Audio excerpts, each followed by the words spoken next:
ہماری ذمہ داریاں زیادہ ہیں. میں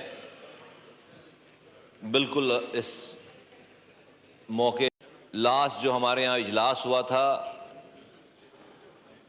جب اسماعیل ہنیہ صاحب کی شہادت ہوئی تھی تو ایک ریزولوشن پاس ہوا تھا. اس میں یہ کہا گیا تھا کہ ہم جس کے اور بھی پوائنٹس تھے لیکن 2 پوائنٹس میں آپ کو یاد کرانا چاہتا ہوں. پوائنٹ نمبر 4 پوائنٹ نمبر 5 اس ریزولوشن کا ہے, مجھے یاد ہے. لفظوں میں کوئی آگے پیچھے ہو لیکن میں اس کا مفہوم عرض کر دیتا ہوں. اور اس میں یہ بات تھی کہ ہم فلسطین میں جن نوجوانوں کی تعلیم متاثر ہو گئی ہے, پاکستان ایز اے ریاست ان کو یہاں لے کر آئے گا اور تعلیم ان کو دی جائے گی.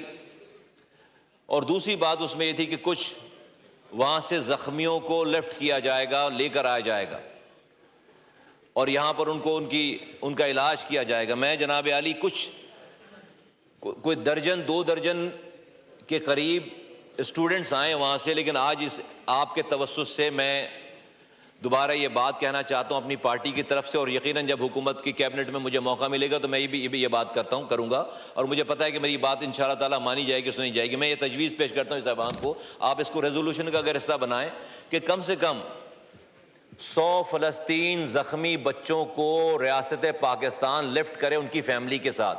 100 خاندان وہاں سے لفٹ کریں اور ان کو پاکستان لے. فورن آفس انوالو ہو, ان کے پاس پاسپورٹ نہیں ہے, ان کے پاس ویزے نہیں ہیں, ریاست انوالو ہو, 100 بچوں کو جو کہ زخمی ہیں اور ان کی فیملی ساتھ یہاں پر لے کر آئیں, ان کو ان کا علاج کریں اور اس کے بعد ان کو بہت صحیح طریقے سے ان کو واپس کریں. میں صاحبزادہ صاحب کی خدمت میں یہ صرف ایک چھوٹی سی معلوم شیئر کرنا چاہتا ہوں.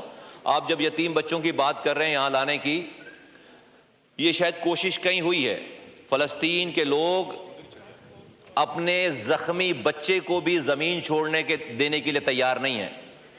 وہ کہتے ہیں کہ اسی زمین کے لیے تو ہم یہ سارا کچھ جو سہ رہے ہیں, تو ہمارا بچہ کہیں اور جا کے نہیں پلے گا. وہ کہہ رہے ہیں یہیں اگر کچھ کسی کو مدد کرنی ہے تو اس زمین پر آ کر ہماری مدد کرو. وہ اپنے زخمی بچے سے سکتے ہوئے بچے کو بھی کسی اور کے حوالے زمین کو چھوڑ کر دینے کے تیار نہیں. کوئی نہیں آئے گا ہمارے پاس, کوئی بچہ, کوئی یتیم بچہ, وہ کہتے ہیں ہم ہی پالیں گے انہیں یہاں پہ, وہ نہیں جائیں گے وہاں سے کہیں بھی. تو ہمیں چاہیے کہ میری ریکویسٹ ہے اس ایوان سے کہ ہم 100 ہیں سر, اس لیے کہ قوموں میں یہ چیزیں یاد رہ جاتی ہیں. جب یہ سارا معاملہ ہو رہا ہے, ہمارے مرنے کے بعد ہماری نسلیں جب ہوں گی تو کچھ تو ہم چھوڑ کر جائیں کہ بھئی ہم نے اس وقت یہ کیا تھا.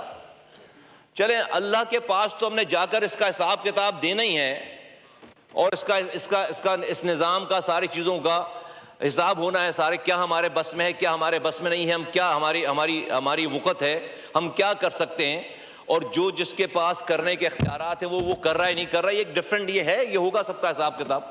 لیکن سر اس بات پہ کہ آج جب یہ ہو رہا ہے تو ایز اے قوم کل کو ہمارے بعد ہمارے بچے, ہماری آئندہ آنے والی نسلیں کم سے کم, اور پھر وہ یاد جو 100 فیملیز جائیں گی وہ کم سے کم ہمارے ایمبیسیڈر بنیں گے. تو ہم یہ بڑا سمبولک ہے, لیکن اس پاکستان آج اس پوزیشن پہ ہے کہ 100 خاندانوں کو لا کر 2 مہینے 4 مہینے 6 مہینے رکھ کر ان کا علاج کر کے ان کو واپس بھیجے, تو وہ شاید ہمارے وہاں پہ وہ ایمبیسیڈر بنے. سر